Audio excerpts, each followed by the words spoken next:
Okay, so I've made a deadlifting video. I think it only makes sense for the next video to be about bench, right? So here's a couple things I'm going to talk about bench.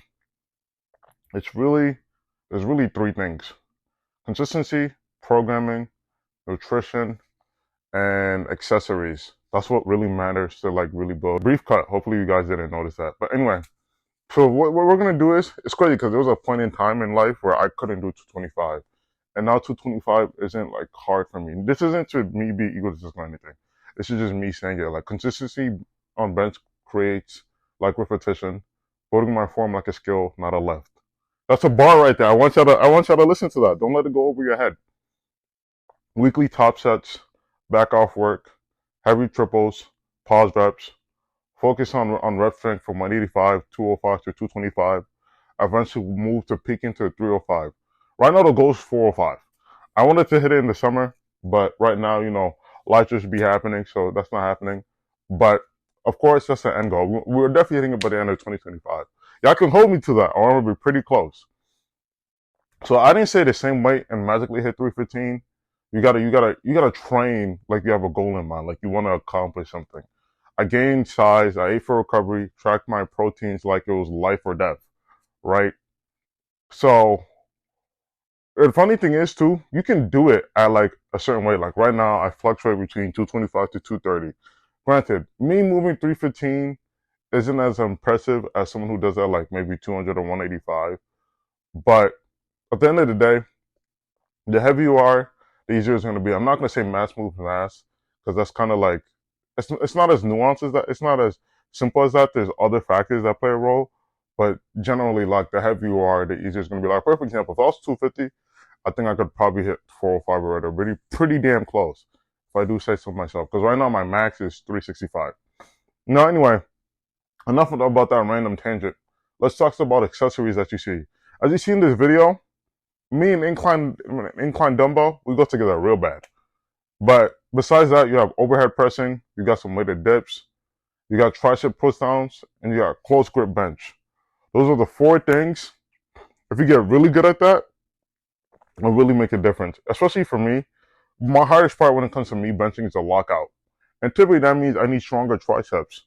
And you would think the way how strong my triceps already are, that wouldn't be an issue for me. But at the end of the day, you'd be surprised. It'd be like the smallest things that can make a substantial difference in your work. Maybe I gotta do more overheading. But like the point is it's a process. Just like anything else in life. Like you gotta try things, you gotta see what works, you gotta see what doesn't, right? I know that there's also small things like fixing the bar path, using wrist wraps, elbow wraps, all these small little things that make a difference. The perfect example is, I kid you not, I think I added a calm 20, 50 pounds once I consistently started using wrist wraps. Just because, like, for me, one of the biggest injuries I got in the beginning of lifting journey was I messed up my wrist benching. And also breathing and engaging your lats. Because one of the biggest thing is, your back is one of your biggest muscles. If you're able to retract your scapula, properly build a thing close to your chest. I don't know, I had a brain fart right there. And then push right back up. That's why like you'll see for some people they like to do like pull ups, lat pull downs, or rows before they bench pretty heavy. So like that's why people do chest and back, if that makes sense. So that's another thing. But honestly, the biggest jump was an effort. It was really like mechanical overall. Because it's like the smallest things, like bringing your legs a bit back, doing pause ups. Like honestly, like 315 isn't like, I don't want to say it's not, it's hard, what's the word? It's doable. It's not like 405 or 500. It's a consistency thing overall. Like once you like really like lock in overall, like once you like, perfect example is for most people, I'm not gonna say 315 is never something you can do, but it's really something, of course, like how badly do you want it? Does that make sense? Like a perfect example for me, I thought I wouldn't hit 315. Like I remember one of the first time. This is a random tangent, but I feel like this relates. This is gonna like motivate someone. Like just because you could do anything, to be quite honest with you. Like just because you feel like something is a little hard doesn't mean it's not something you can like do in a sense. If you want, I think I say this in nearly any video. You want to get better at something, you got to do it consistently.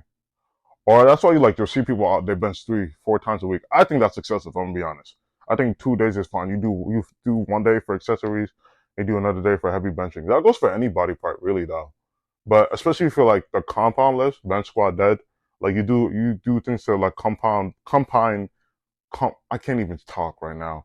Point is, you do something long enough, and you do something consistently enough, and you don't see progress.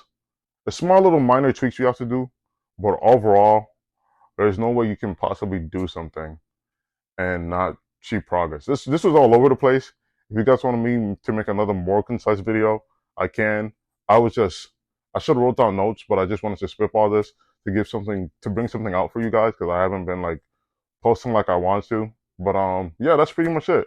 I hope this helps someone, and let's all hit our goals this year.